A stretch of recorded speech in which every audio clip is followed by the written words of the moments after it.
democracy is about many things, but its enemies are above all against the rule of law. South Africa has this famously remarkable, brilliant constitution. Rule of law is key, and I think this is what the enemies are afraid of. And the crisis in European Union, which was just caused by the vetoing of its budget, is because European Union want to distribute its funds, want to link its funds to the adherence to the rule of law. And I don't know, but I think that the structures, the institutional structures are different in each places, and yes, they are carved or sometimes not, but they are usually carved to the some kind of debates, prior debates in each country. But I think that this is where we have constitutions, and the rule of law is and it's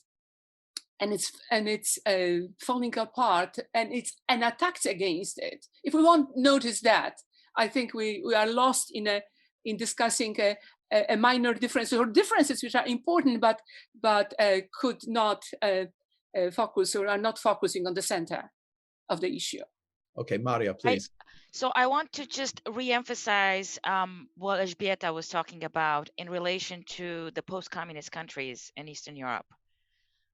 So the rule of law was something that civil society aspired to with great hope, and looking very much to the United States as its primary example, even more so, I think, in some ways than Western Europe at the beginning of the post-communist transition.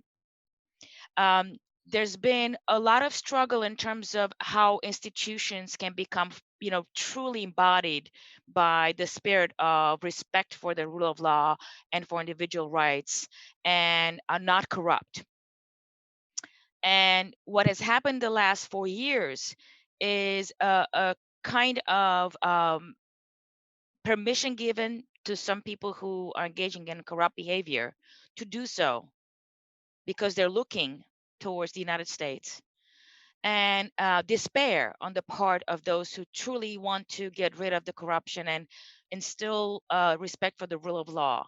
And so to me, what we're going through right now is playing into that particular dynamic that I think is quite important, and where I really hope that in the end, the outcome really upholds the kind of values and principles that have been kind of the forefront of the aspiration of those who wanted to build democracy in those countries.